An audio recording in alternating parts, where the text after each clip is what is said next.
Sancheti, you have held key positions at education institutes such as NIT Delhi, Manipal University Jaipur, and now currently at SRM IST Chennai. So, throughout your professional career, what are the key factors that that keep you connected with the education system? Okay, greetings to everyone. I'm Sandeep Sancheti from SRM. I can answer it only in one way, that I'm a born teacher, a teacher by choice and not by chance. And I would say it is one of the most satisfying profession because you build the careers of thousands of students. I have been in the profession for 33 years and every time handling a very big chunk. And that satisfies you a lot. Longevity of the profession is equally good. So I think these are some of the attributes which one can say, which has kept me clinging on to the education sector. And I must admit that I'm enjoying it. Wonderful, Professor Sancheti. You being the Vice-Chancellor for SRM IST, what is your philosophy of leadership? How would you describe your leadership style? Okay, leadership is something very, very difficult attribute to have. I'm not saying that I am a born leader, but I have also learned the tricks of the trade. My style would be to keep it simple but clear, firm yet relaxed in certain senses. I would say that I enjoy the powers given to me, and I also equally enjoy the responsibilities given to me. I also delegate them to the teams and make sure that they are also on the same page.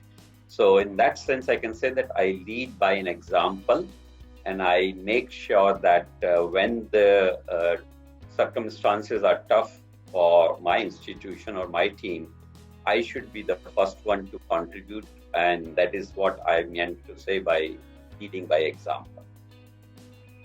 Wonderful.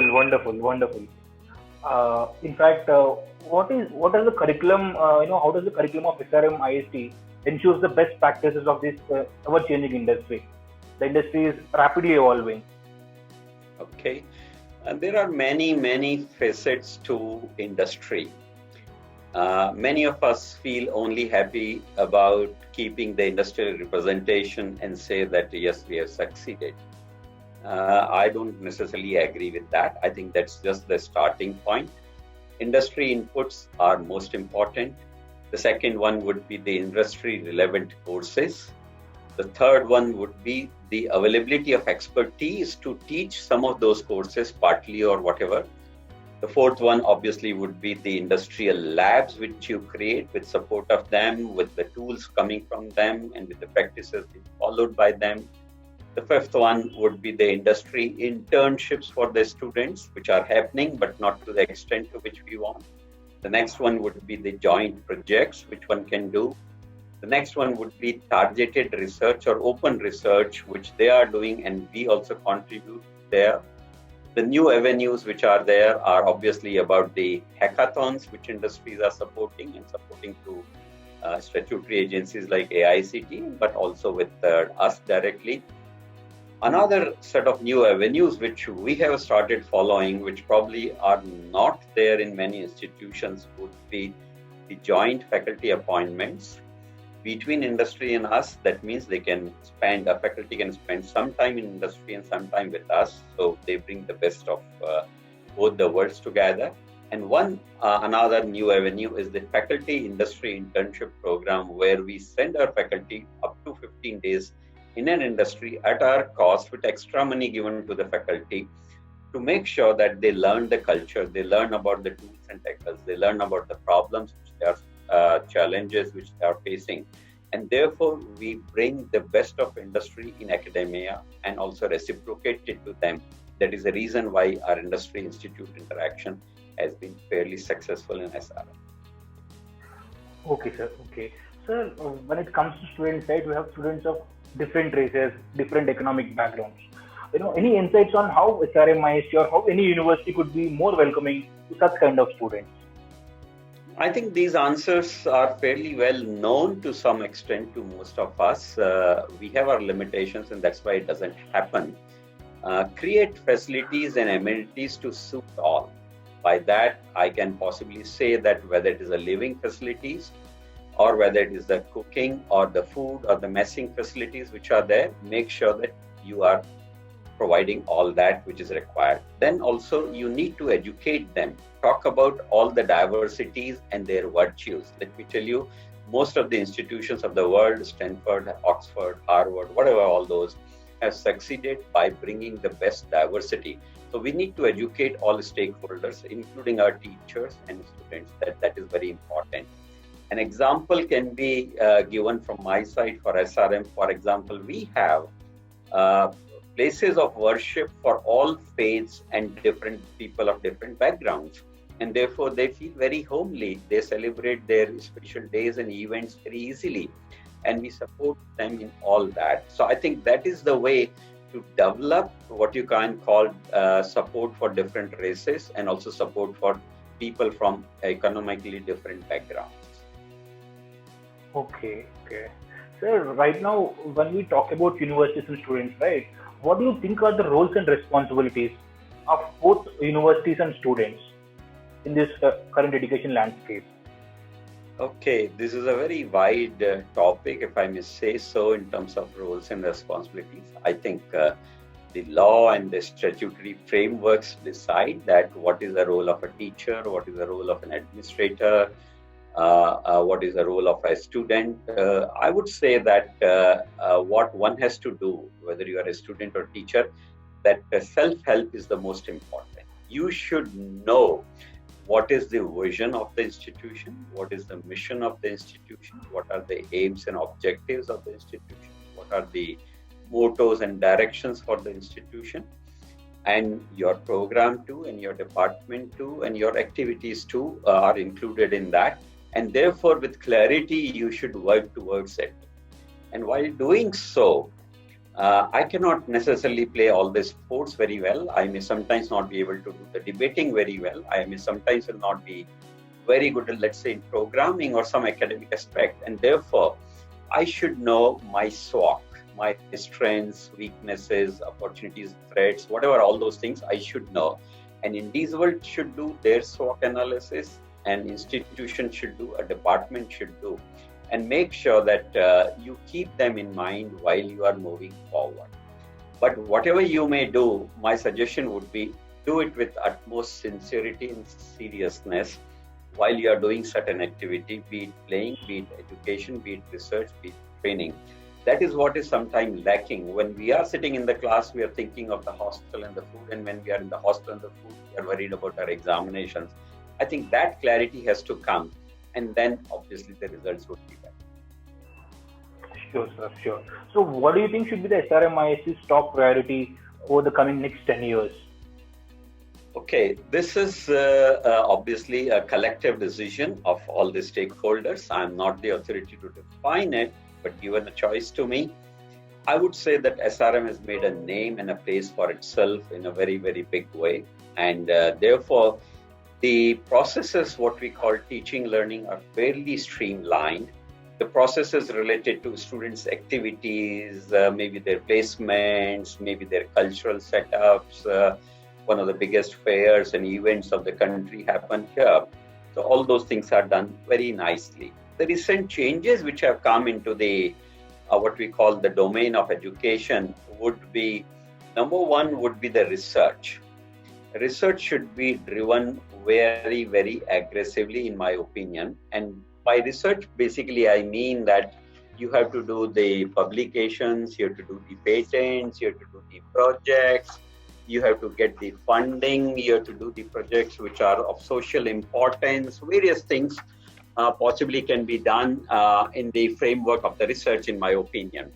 And therefore, we should make sure that the research is given the priority, number one, and research is introduced at all levels in the education, be it undergraduate education, postgraduate, postdoctoral or doctoral or whatever it may be. That flavor should be given to our teachers also through faculty development programs. That is number one priority, and research anyway is going to drive the rankings. We know that, and therefore one has to be very, very positive and active about the research throughout the institution. The second thing for me, and in case of research, I'd like to say that the spending on the research should be very significantly high. Currently, the research spending is limited to 2 or 3% in some of the best institutions. My take would be make it 5 to 6% of your annual budget at least to begin with, and later you can play around with this particular figure as you like. The second, I'll only give you 2 answers right now, or maybe 3 answers. So the second answer would be that going further, education is going to be lifelong, and therefore what we call as online learning, what we call as distance learning, what we call as virtual learning should be prioritized. Some of the names are not necessarily well accepted, and therefore I have coined a word where I call all of them put together as flexible learning. Flexible in terms of time, space, nature of degree, and age when you want to do, or the language and the place where you want to do. And therefore, I will say that the next priority for me should be the flexible learning to be promoted. And the third thing, if I can choose, which is already happening, not necessarily a big thing to tell, but big thing to do, and that is the quality, because quality is a journey. Quality is not a destination. No one would ever achieve what we call the quality or the ultimate in the quality, and therefore we should work towards that. Quality should be a constant companion in our journey for teaching, learning, research, or any other thing, which is what we are doing in these academic institutions. So when you first came to SRM IST Chennai, what was your vision for the university? How has it evolved over time, and how far along are we in implementing that vision currently? Vision is, in my opinion, something very, very top of the table thing. One can have their own vision. I will always have my vision for my own thing, or for my own life, or my own work. But when it comes to institutions like SRM or any other institution, one has to make sure that the institution's vision becomes prime. And therefore, I will say that the collective vision is what is more important. Yes, we come with various angles of new items, new energy, new ideas. And therefore, I'd like to give you an example of an institution where I started heading the institution in 2006. And vision was pretty old at that time. That was for NITK Suratkal. And then we decided that we should have to redefine our vision. So it was not what I said or what I wanted, or not what my board said or they wanted, or my chairman wanted. It was a collective vision. We made a committee.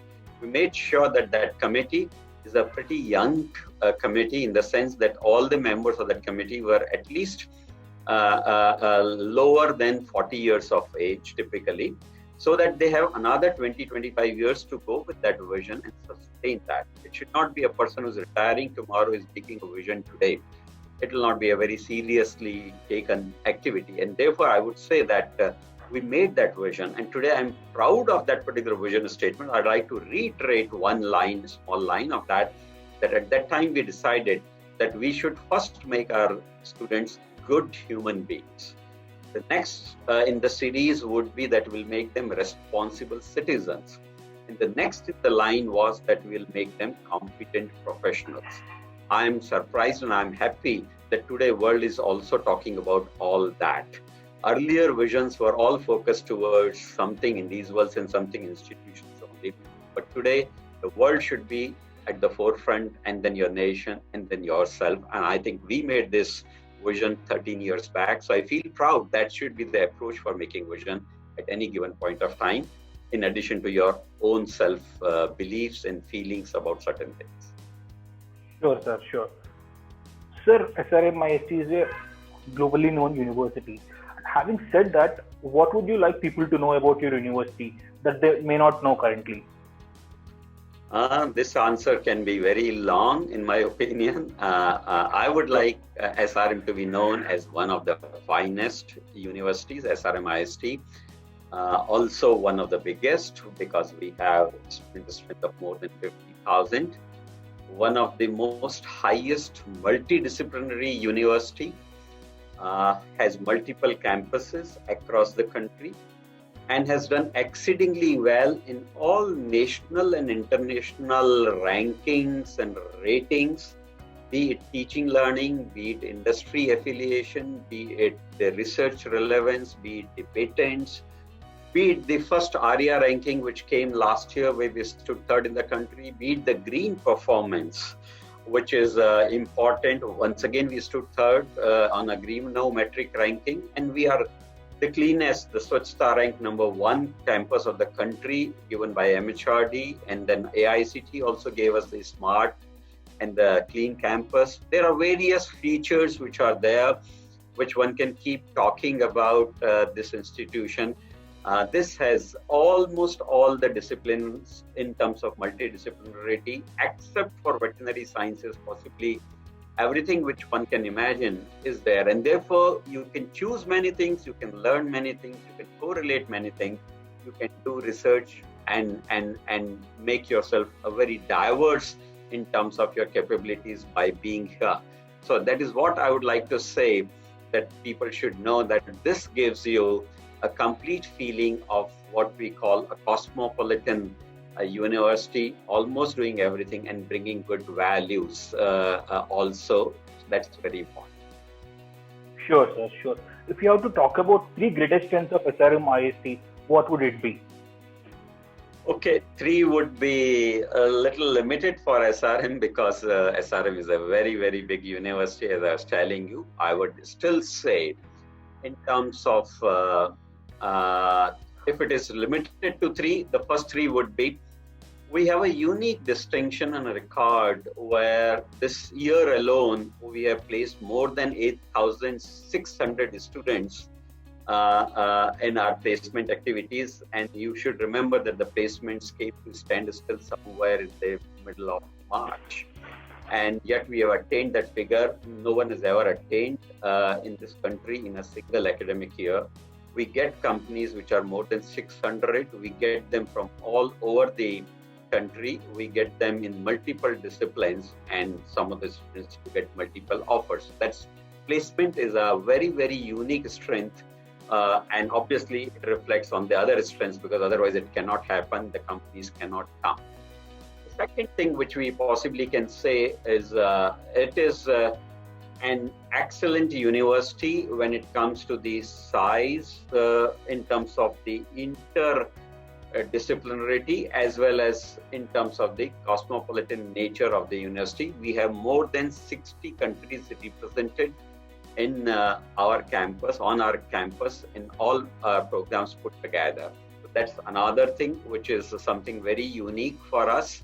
And we are sought after by the various governmental agencies also for internationalization. And we do all the programs for them up to PhD and postdoc level. And the third unique thing, if I have to give, our students abroad program and faculty abroad program are two very unique selling points for the SRM. Large number of our students go outside, spend a semester, do credit transfer, come back, attain their degrees. And if they like, they go once again abroad for higher studies or jobs or whatever. It is open to both faculty and the students, and both SAP and FAP are something very, very good. But otherwise, in general, a very good culture, a very good environment, and a very good set of activities, and a complete set of Indian representation or international representation is available. Sure, sir, sure. Placing 8,600 plus students is no mean feat in this unprecedented times. That's really great. Yeah. Sir, what are some of the biggest challenges that you can see, both for higher education in general and for SRM IST specifically? Okay, I'll first talk about the challenges for the higher education in general. SRM will have a lesser impact of that because SRM being good. In general, the teaching, learning or higher education suffers from the very first and the foremost component called teachers themselves. Unfortunately, there are not many teachers by choice. Most of the teachers, a large number of teachers, are teachers by chance. They get rejected here and there. They try other things in their life, and when they don't succeed, they decide to become teachers. That's unfortunate part. we don't find too many toppers or well performers from our outgoing batches very happily agreeing to what you call to become a teacher. It's a different matter that in the later stages of their life, when they are nearing retirement or they are very senior, 50 plus, whatever, they develop a craving for teaching, but that is too late for them to come and do the rigor of teaching. So that's the biggest challenge. That if I call teaching as or the institutions or this whole setup as an academic industry, then I will say that the machinery happens to be the teachers themselves, and this machinery is not well oiled, well geared, or well developed to some extent. The other thing is that we do expect very quick results without putting much of the effort here and there. We don't want to learn too much, but we want to teach too much sometimes. I think that's another challenge. Teachers superimposes its position on the students. I think that's not necessarily a very good thing sometimes. The third thing possibly could be we have still, maybe as a country, maybe all of us, that can include me when I was younger, that do minimum and get maximum, that kind of an approach or that feeling is there. So that's another thing which is killing or which is affecting the academic institution. The third thing would be the slow pace of changes, because we deal with a lot of bulk. So slow pace of changes which are there. And some reasons are justifiable, because what happens in industry, by the time it is penned, made public, it becomes patent or IP free, and then books are available, then only we can introduce. So there is a slow pace of change, but with the advent of IT, the pace of change is also becoming better. And the last challenge possibly would be multiplicity of the regulating authorities sometimes causes a little bit of confusion and difficulty. So that impacts the higher education, but I'm sure government and all these agencies are putting their head together to minimize it, to give us more autonomy, to make it less in terms of control and more in terms of facilitation. And in all these points which I have said, SRM is much better off because we are very sought after and we are doing reasonably well because of that. Sure, definitely. So what are some of the new plans that you're currently working for SRM IST Chennai? What are some of the new things that you're working on? Okay, probably you can say in public. Yeah, sure. There's nothing confidential. I must say here that the knowledge and this domain grows only by sharing, not by keeping to ourselves. So I'll first say that what we should do at a country level, and the same should be reflected in the SRM. I've already given you 2 or 3 priorities for SRM in terms of what we call as the research inkling, and also the open learning or lifelong learning, and then also about the quality. But if I'm given a bigger platform, which I'm involved in at certain national level, I would say that we need Education 4.0. Education 4.0 is what we call student centricity. And student centricity is more about the student flexibility. And the flexibility means that they would learn what they want to learn rather than we teach them what we want to teach. I think that phase shift has to happen between teaching learning. The learning has to be at the forefront. Teaching has to be taking the next seat. Teaching is done by teachers and the learning is done by the students. Of course, teachers will also have to learn. We have to understand that. And therefore, we have to make this shift in the education space. We have to make sure that students are able to build their own specializations and tailor their degrees. I think that is what we should do. Also, by doing the academic reforms in the academic delivery or the examination processes, we should remove them from rote learning, because life is not all about that. And industry and the workspace is also not about that. And therefore, we should make it much more student-centric, research-oriented, and industry-oriented is what I would say would be my answer for this question. Wonderful, sir. Wonderful. Sir, are there any suggestions that you would like to give to the current youth and the aspiring students? Okay, this is something which all teachers love to do that, and all students don't love to hear because they want to take a call on their own. But in spite of all that, it is our collective duty to share whatever thoughts we have, because some or other time they will come to your mind, fructify in a different way. You'll start believing them, and that is the reason why teachers are respected, because these words sometimes will echo back in the young minds when they face some situations, difficulties in their life, and then they remember what teachers had said. And therefore, my suggestions can be many, but I limit it to basically two only. Number one, make sure that all the students, while they are taking their higher studies or any studies for that matter, acquire the first ability called learnability, ability to learn, not remember the subject per se, but learn how to learn a subject, how to master a subject. And that is the most important thing for survival in the next coming life, because the changes are fast. The knowledge is growing very faster, and the knowledge doubling, some people say, is happening at the hour at the speed of 12 hours that it's doubling. May be true, may not be true, but it's doubling or it's growing very fast, and therefore you learn the ability to learn. That's my advice. How you want to learn, left to you, whether it's the electronic media or interactive media or personal discussions or by doing or by skilling. You can't do everything for sure, but you make sure that you get what you want. That is number one. The second message from me is fairly short, and that is a quote which I developed myself and I love it and I practice it, and that is a recipe to excel, and that is proper planning preempts poor performance. Many of us get into doing something without proper planning and learning all the avenues how to go about doing this particular activity. And therefore, that foundational work of proper planning will make sure that you will prevent poor performance. Make sure that you give time to all that what you do in your life, whether it is an interaction, whether it is a class, or whether it is a research effort, or running the race, or being in public, or being in a cinema hall. Make sure that what you are going to do and how you are going to do, I'm sure your enjoyment factor will be more. This is my advice to my young people. Thank you.